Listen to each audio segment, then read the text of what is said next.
Selamat datang kembali. Hari ini kita akan membahas sebuah institusi yang mungkin sangat akrab ya buat Anda, tapi dengan cara yang mungkin belum pernah Anda bayangkan sebelumnya, yaitu masjid.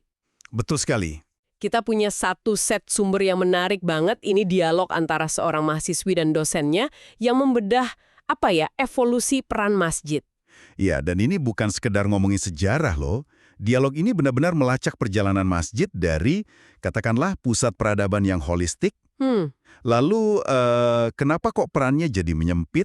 Sampai ke bagaimana masjid sekarang ini berusaha menemukan kembali relevansinya di abad ke-21. Tepat. Jadi mari kita telusuri bareng-bareng jejak ini. Kita akan lihat gimana cetak biru asli masjid, contohnya Masjid Nabawi di zaman Nabi, itu bisa berfungsi sebagai pusat pemerintahan, sekolah, dan ruang publik sekaligus. Sebuah konsep yang luar biasa. Iya kan?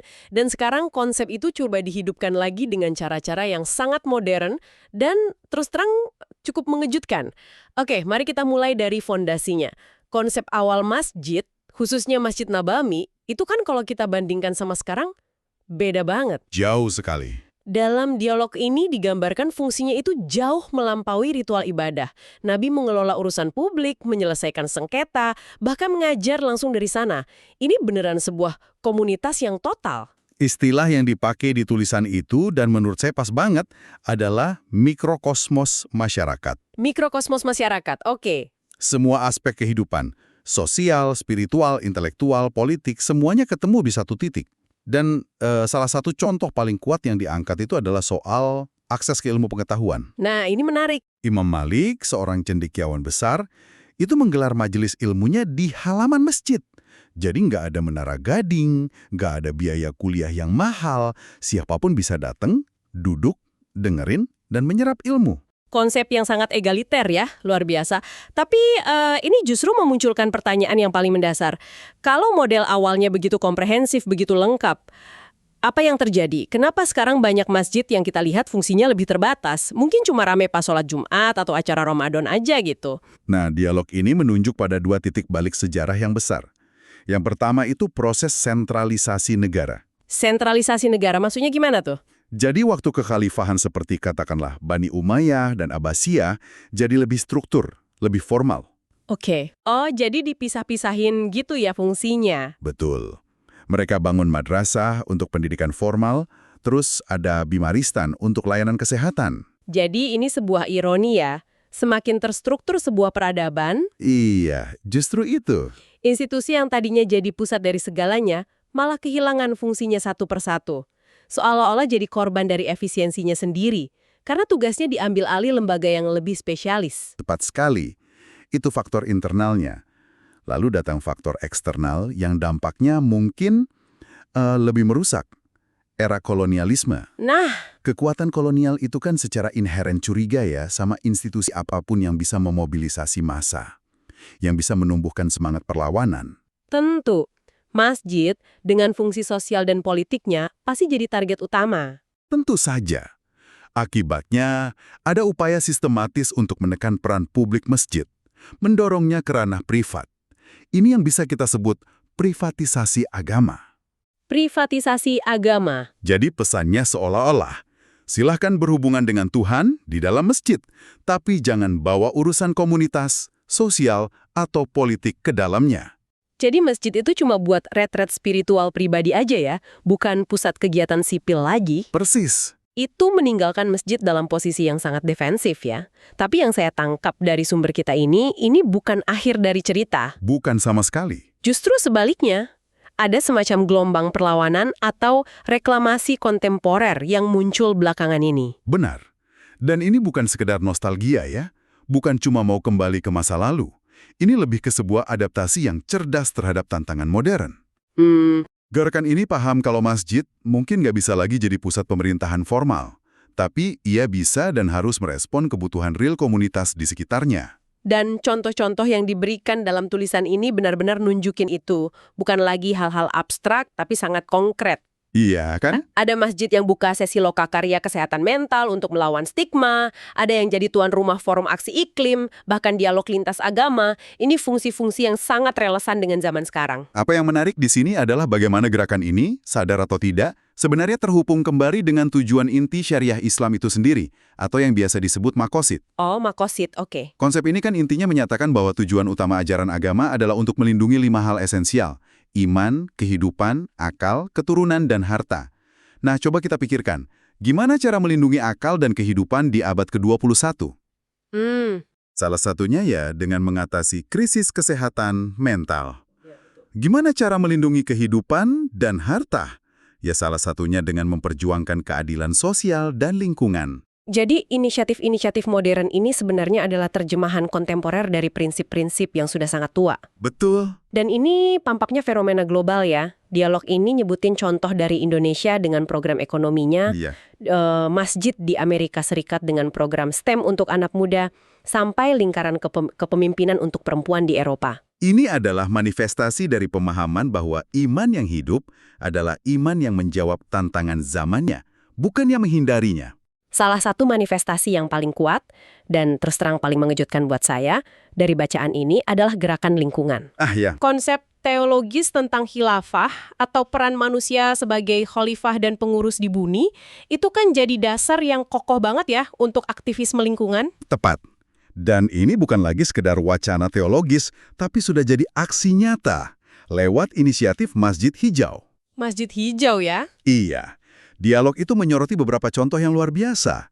Masjid Putrajaya di Malaysia misalnya punya kebijakan zero waste. Wow. Di Inggris, banyak masjid yang memelopori kampanye penanaman pohon. Belum lagi adopsi teknologi. Saya baca soal pemasangan panel surya di atap masjid. Betul, untuk energi bersih. Program audit limbah untuk jamaah. Ini kan cara yang sangat pragmatis ya untuk menerjemahkan nilai spiritual jadi dampak nyata bagi planet. Iya. Ini membuktikan bahwa masjid bisa jadi agen perubahan, bahkan untuk isu sebesar krisis iklim. Tentu saja, seiring dengan perluasan peran ini, muncul pertanyaan-pertanyaan penting. Kalau masjid mau jadi pusat bagi seluruh komunitas, ya berarti ia harus benar-benar inklusif kan? Nah, itu dia. Dan tulisan ini juga nggak menghindar dari fakta bahwa secara historis, banyak ruang masjid itu menjadi sangat didominasi laki-laki. Benar, itu kritik yang valid. Tapi yang saya hargai dari dialog ini adalah bagaimana ia langsung menyeimbangkannya dengan pengingat dari sejarah. Gagasan bahwa ruang masjid itu domain laki-laki sebenarnya adalah penyimpangan. Mereka menyebutkan tokoh-tokoh seperti Aisyah dan Ummu Salamah, keduanya kan perempuan yang mengajar dan sangat dihormati di dalam ruang masjid pada masa awal Islam. Dan kesadaran historis inilah yang memicu inovasi hari ini. Kita lihat masjid-masjid progresif di berbagai belahan dunia, kayak yang di Kanada atau Jerman, yang secara sengaja membentuk Dewan Perempuan atau Dewan Pemuda. Tujuannya apa tuh? Sederhana, untuk memastikan suara dan kebutuhan mereka tidak hanya didengar, tapi juga jadi bagian dari proses pengambilan keputusan. Bahkan ada upaya untuk merangkul isu-isu yang lebih kompleks. Tulisan ini menyinggung adanya masjid yang berusaha menyediakan ruang aman bagi komunitas LGBTQ+.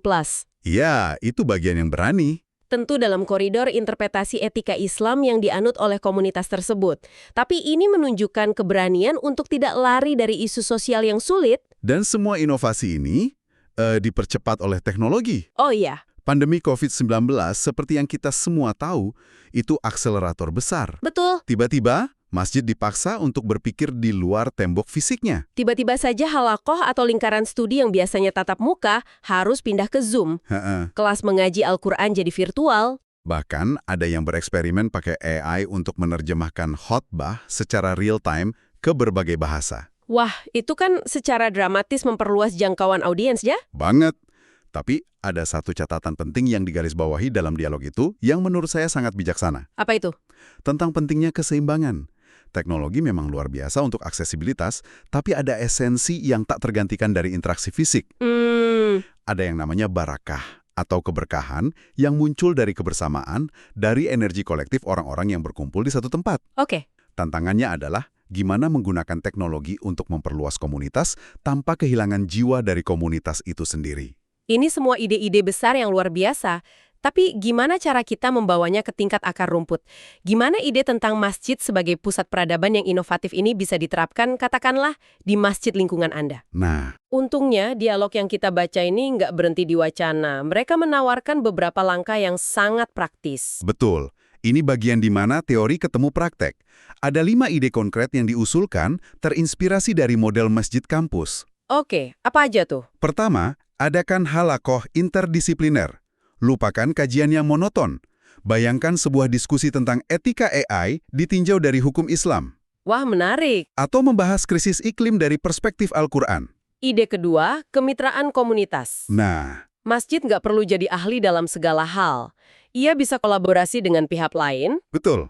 Kalau di kampus, bisa sama departemen psikologi untuk isu kesehatan mental. Kalau di perumahan, bisa sama puskesmas atau LSM lokal untuk program sosial. Ketiga, dan ini penting banget, adalah program kepemimpinan pemuda. Oh, ini krusial. Berdayakan generasi muda.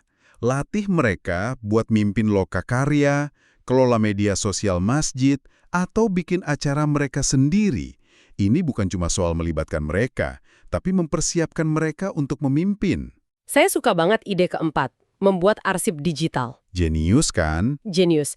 Bayarkan sebuah repositori online yang isinya rekaman ceramah-ceramah terbaik, wawancara sejarah lisan dengan para sesepuh komunitas, dan sumber daya pendidikan lainnya. Ini cara untuk melestarikan warisan intelektual komunitas dan membuatnya abadi. Dan yang kelima, Adakan acara tahunan seperti Pekan Peradaban.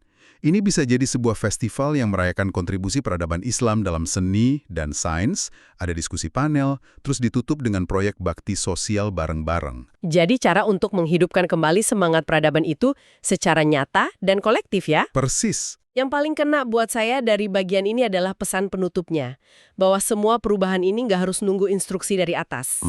Perubahan itu seringkali dimulai dari satu orang di dalam komunitas yang berani bertanya, bagaimana jika? Iya. Bagaimana jika masjid kita punya perpustakaan digital?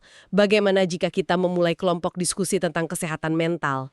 Jadi, kita telah menjelajahi sebuah busur narasi yang panjang ya, dari model holistik di masa amal, lalu melalui periode penyempitan fungsi, Iya, yang dipicu oleh faktor internal dan eksternal. hingga akhirnya kebangkitan kembali yang penuh inovasi di era modern. Sintesis akhirnya mungkin begini.